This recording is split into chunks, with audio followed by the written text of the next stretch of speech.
welcome to the G Spot. I'm your host, Dr. G. Alfred Palmer. Cheers.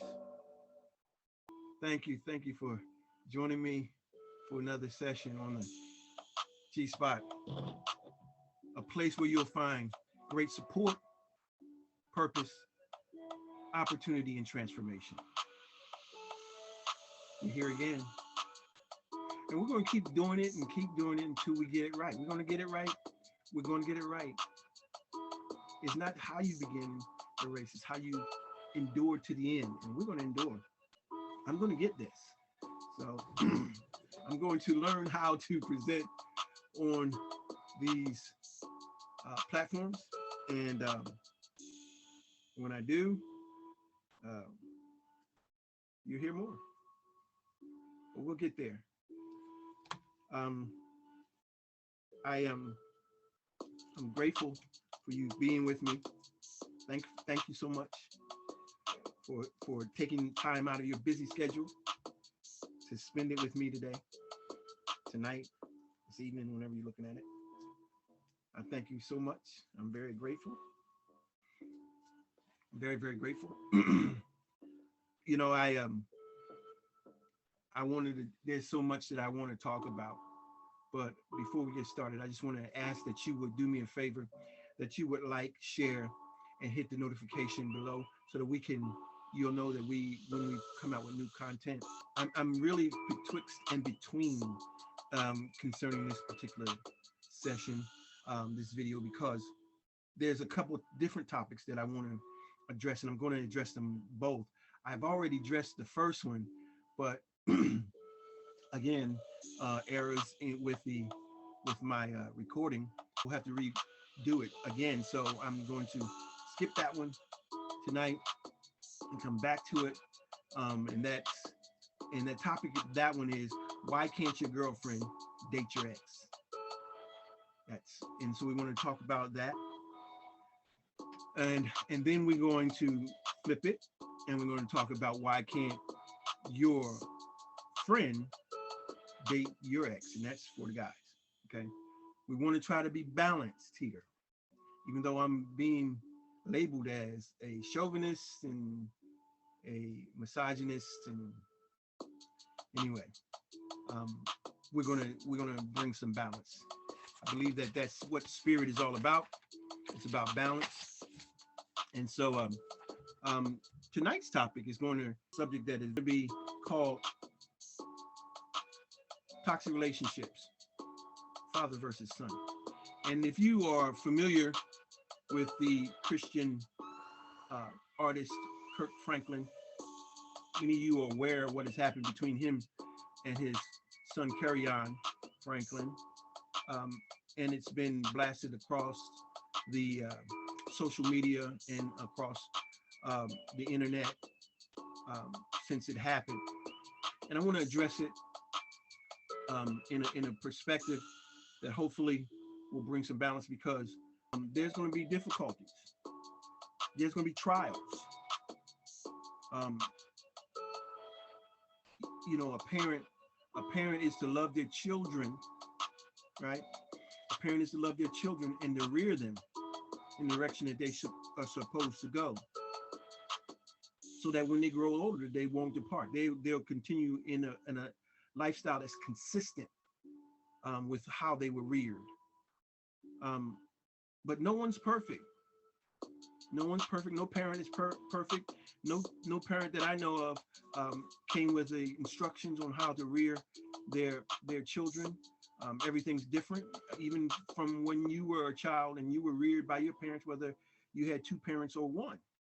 So the bottom line is, when we look at the idea of what's going on in the Franklin home, we have to take a step back view and to really look at what's going on in our own lives. I want to look at both of these individuals and try to, as much as possible, speak to both sides, because there is both sides. Because there's a side where a child feels abused and mistreated, and we want to bring and to say, yeah, there's some validity to that. And then there's a father who felt disrespected, and there's much validity on one side as it is on the other. And so what I've learned is, you know, it's not so much who's right or who's wrong, or who's telling the truth and who's lying, because I think probably the truth is somewhere in the middle between the two. I'm not going to sit here um, and blame Kirk. And I was with Kirk. I really was, but Spirit really began to deal with me about Carry On.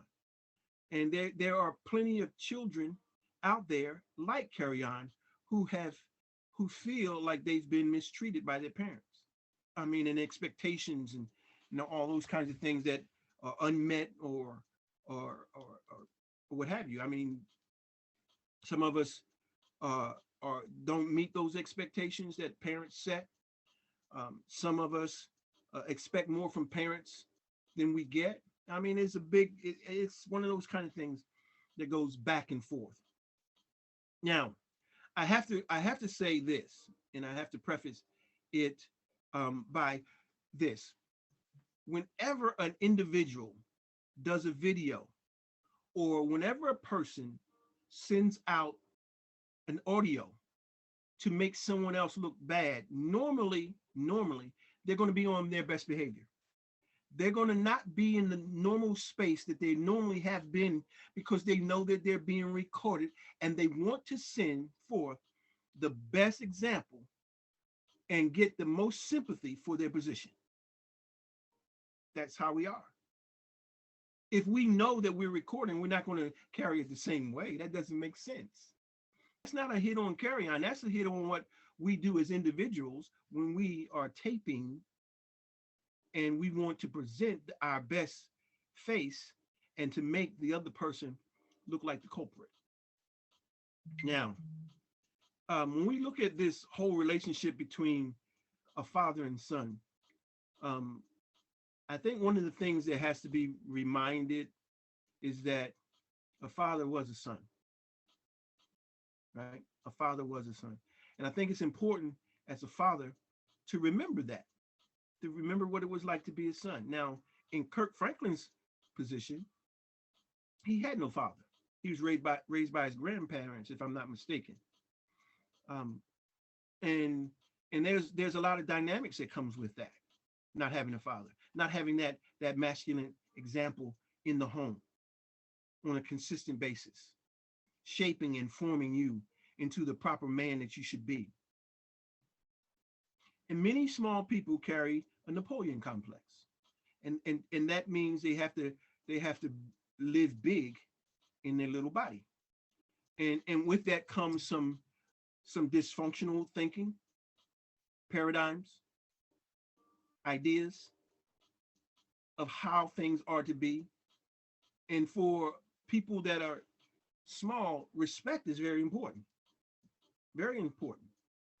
because their physicality has precluded them in the past from demanding respect, whether they were picked up and put in the trash can or stuffed in a locker or what have you.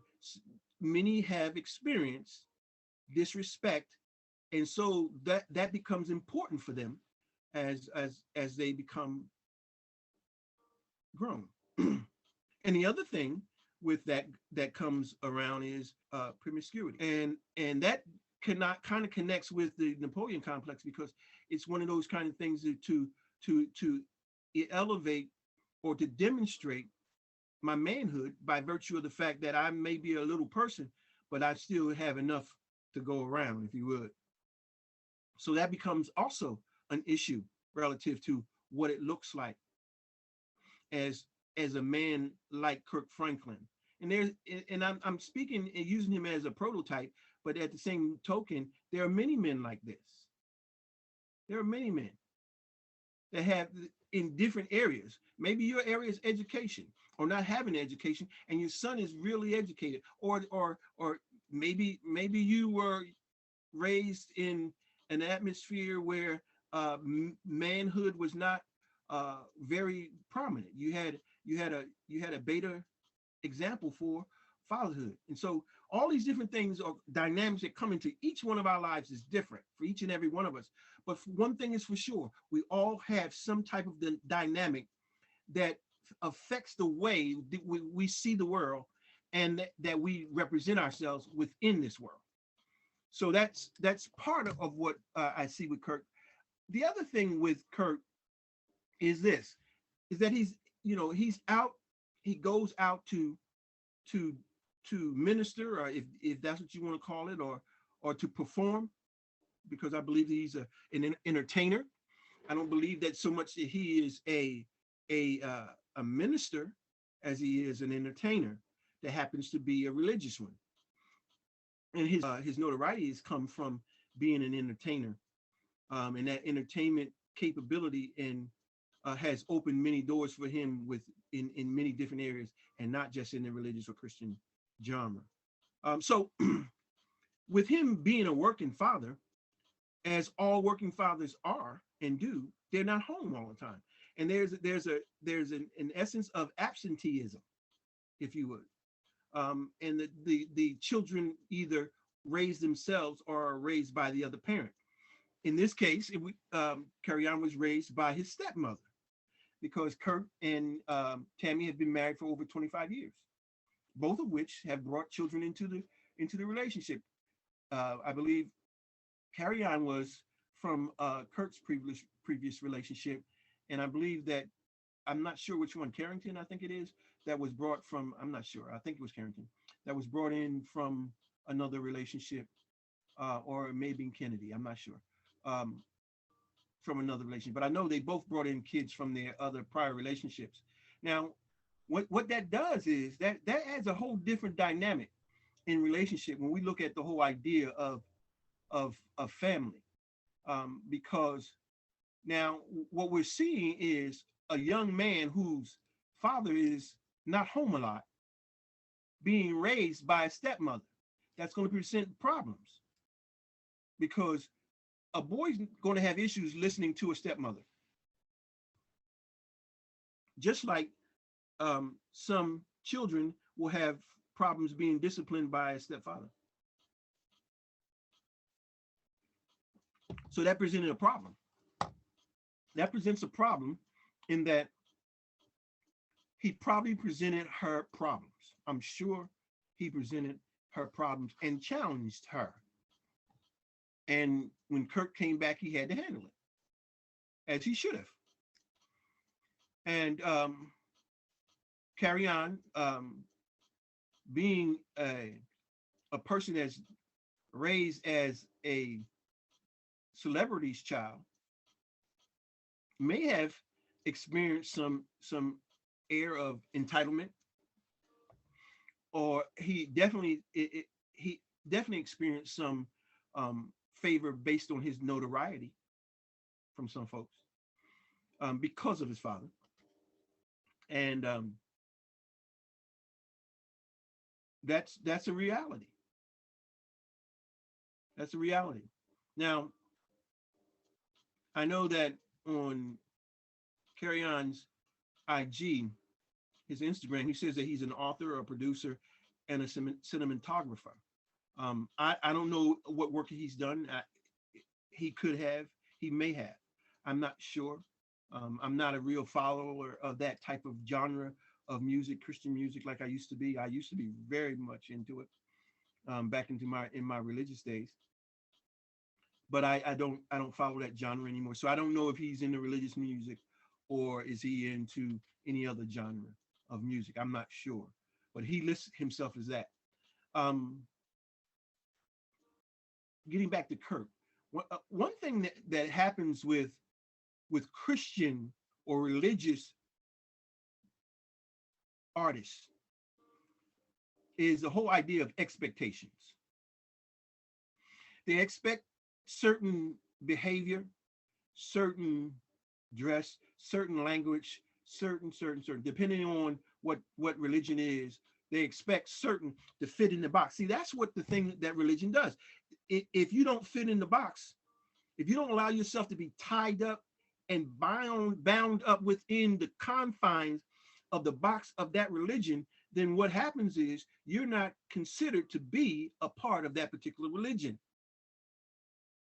which is one of the things that Kurt has been really battling with, because they've had problems fitting him in the box of religion. Out the gate, Kurt has been a modern day who is it? James Cleveland? Oh, Andre Crouch. And Andre Crouch was the first one, and then Walter Hawkins and those back in the day. These are people who didn't fit in the box, and so people have different perspectives of them depending on who you ask, relative how they view religion and how they view the box that they're supposed to be in. Do they check off every box?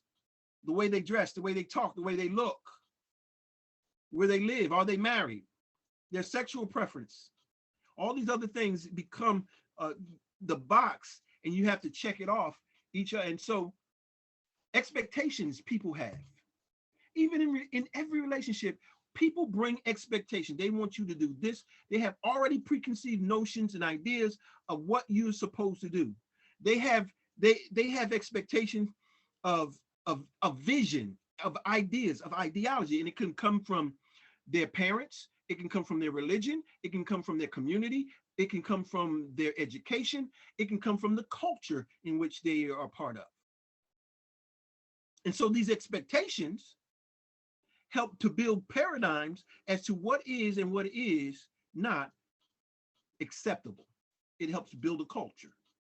See, that's how we build a culture, through constructs that says that if you're going to fit in this box, this is how you have to check it off. And so we build a culture that way. And so one of the things I see Kirk Franklin doing is not being limited by a culture of religion. And I appreciate him for that. I appreciate him for that. I have no issues around that.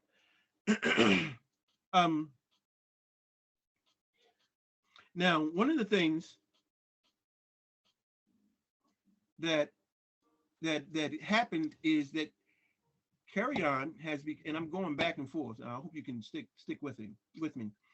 Kerrion is estranged from his family, at least from his father's side. He claims he doesn't know where they live. Okay.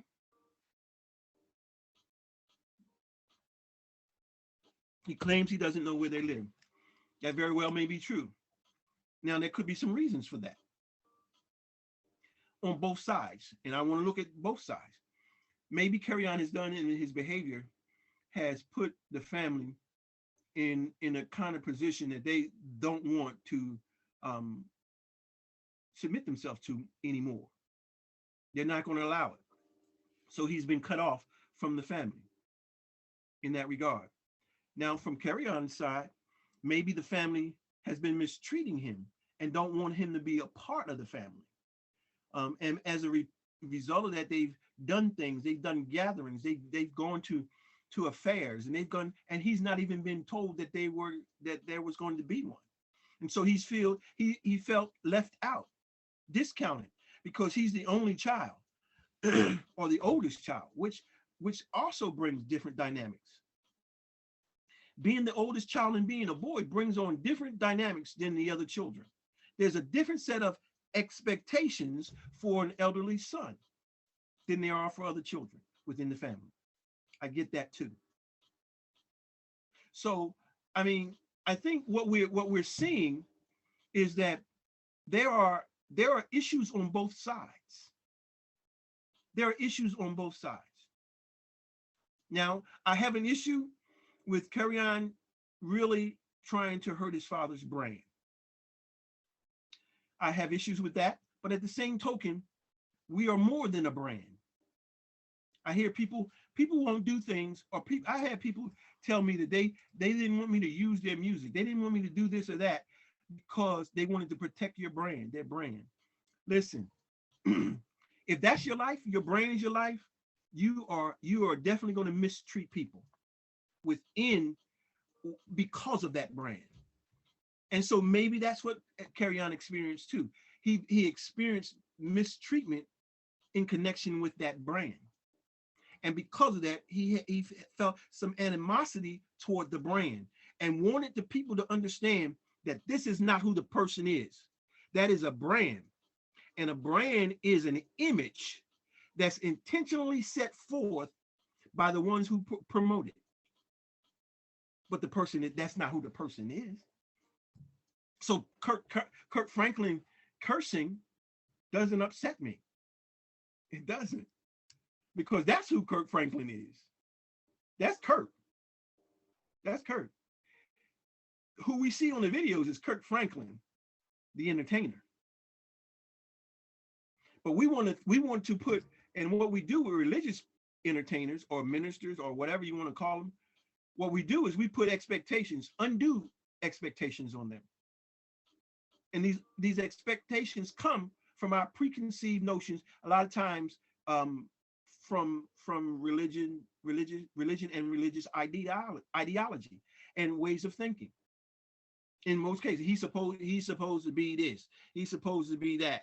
Well, we are supposed to be a lot of things, and you know, I've seen plenty of religious folks put their religion down.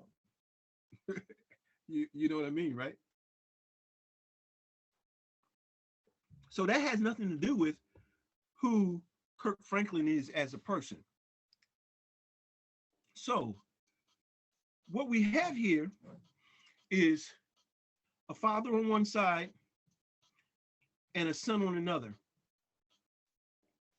And I'm going to say this, and I mean this in all sincerity. There's enough blame to go on both sides. I'm sure of it. I'm sure of it. I'm sure of it. I'm not going to say that Kurt is innocent, even though I understand Kurt has provided for his son. He's protected his son. You know, he's done everything that he needs to do to provide for his son. But that's what he's supposed to do. You don't get a medal for that. You brought him into this world. This boy did not ask to be born. And you were probably not, your intention was not to bring a son or a child, and you were having fun. You were in it for pleasure, and you got caught, your hand got caught in the cookie jar. So now you have to fess up, and you have to protect, and you have to provide for a child that you did not plan for, but you had anyway. So you don't get kudos for that. You don't. You're supposed to take care of it. But that's what we want to do. We want to give him credit. Okay, yeah, he stayed home. He's a father, and in the Black community, there are not many fathers who are home. Okay, I get it. But that's not a credit. That's an expectation. That is what he's supposed to do. And that's not even a religious ideology. That's the whole idea of you take care of what you create. So Kirk doesn't get credit for taking care of his, or providing and protecting his son. But if he provoked him, if he was provoking his son, that's not a part of it. Providing and protecting and provoking don't go together. No. Did he provoke? I'm sure he did. That's what fathers do. Fathers provoke their sons in certain areas. Depends on how you take it. And again, when you have a stepmother, it's not hard for her to release and relinquish that discipline that would come from the father to solely be the father, because it's not my child. But I'm sure that same kind of discipline was different for the rest of the three. I'm sure of it. You know, I'm sure of it. Definitely for the one that was hers outside the marriage. So I'm sure that carried a different type of expectations in her mind of how he was to discipline her child, which was not his.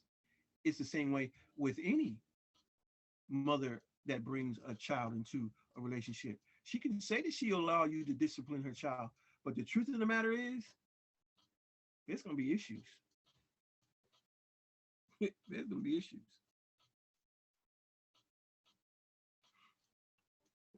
So Kirk and his son has issues. There's no communication. There's no communication. I don't know, and I don't know what their situation is or how it's been. So what I'm going to address is I'm going to address it from a perspective that I think that would be beneficial, and that would be beneficial in that it is down the line, in the middle, and not so much fearing, leaning one way or the other. I hope to be that, because I want to look at it from a father's perspective and from a son, because I can relate to both. I've experienced both. I really have. So here's the first thing. The responsibility. Now I understand. And I'm gonna preface it by saying this. Whenever a child or a person receives trauma in their life, at whatever age they receive trauma, and this trauma affects the way they see the world and the way that they represent themselves in the world, that's significant.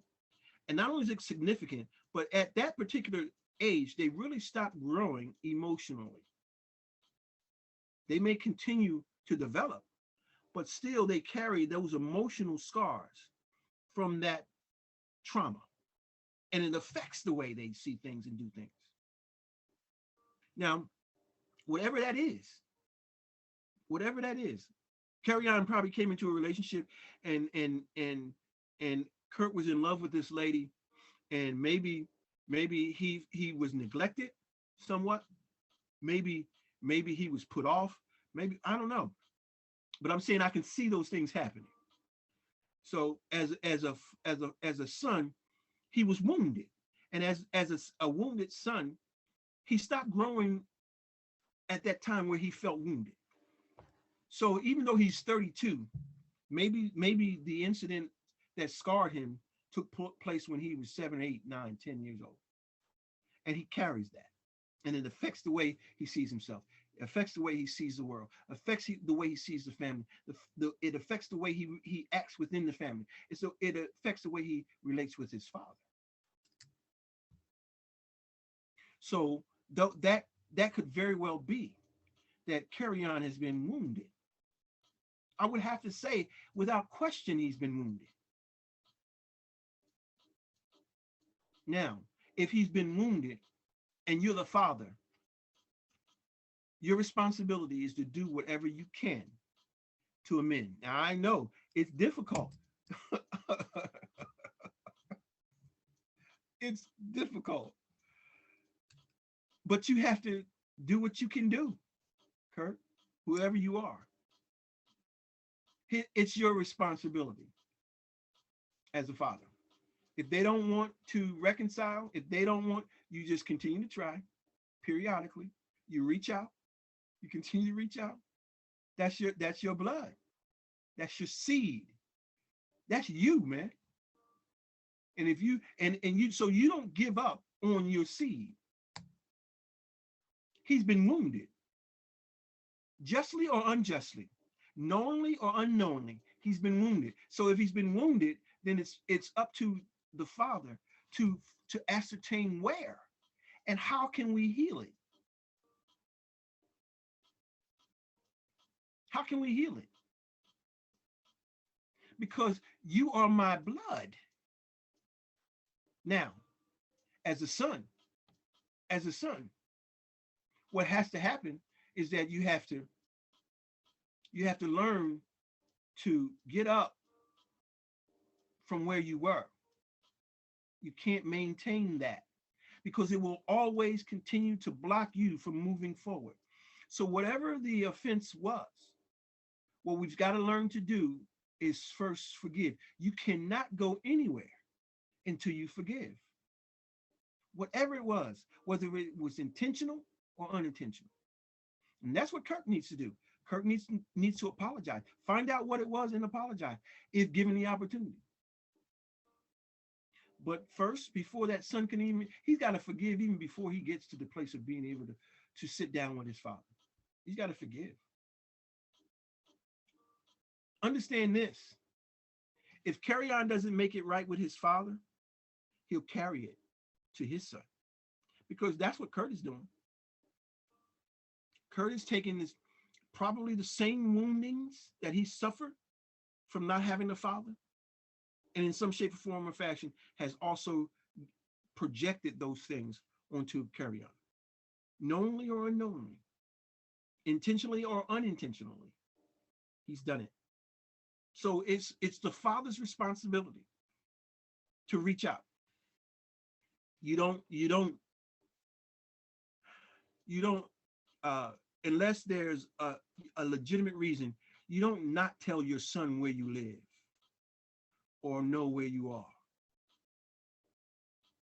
If he wants to know, then let him know. But if he doesn't want to know, okay. But if there's issues around the relationship that jeopardizes people in the family, no, he shouldn't know.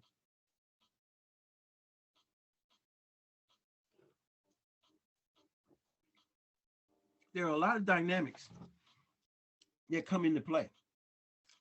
Now, where do I get all these ideas, and where do I get these thoughts? Well, there's a biblical story about a same kind of thing. King David and his son Absalom.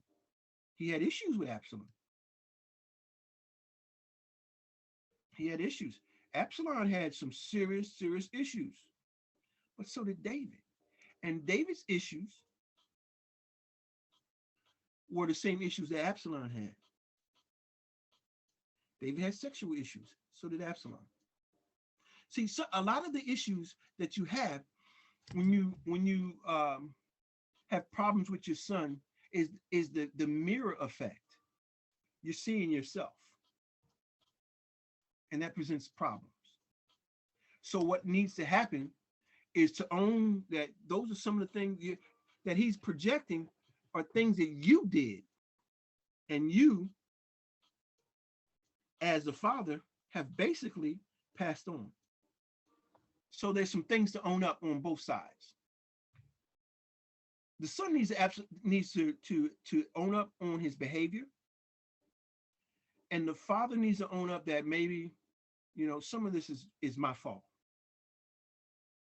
because of the things that I went through. I've passed on to you, intentionally or unintentionally. So there needs to be a reconciliation, and the only way that to a father and son can reconcile is first to forgive each other and to forgive themselves. Ooh, that's good. Forgive each other and then forgive themselves. Your son's behavior is a cry out for your attention. He wants a relationship.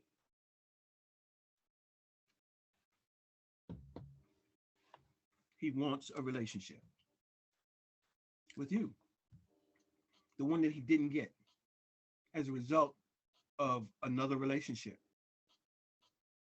more kids, undue expectations, whatever it is. So that's it. I want to thank you.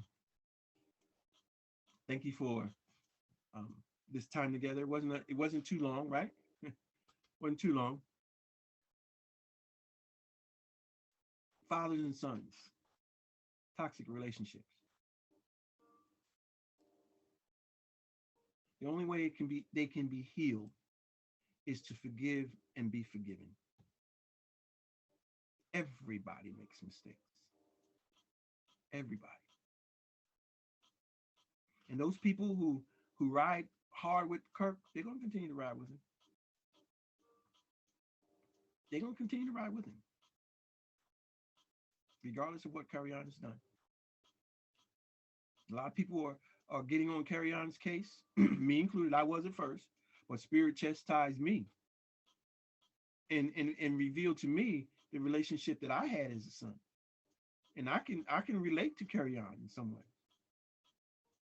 So I had to reassess, and it happened quickly.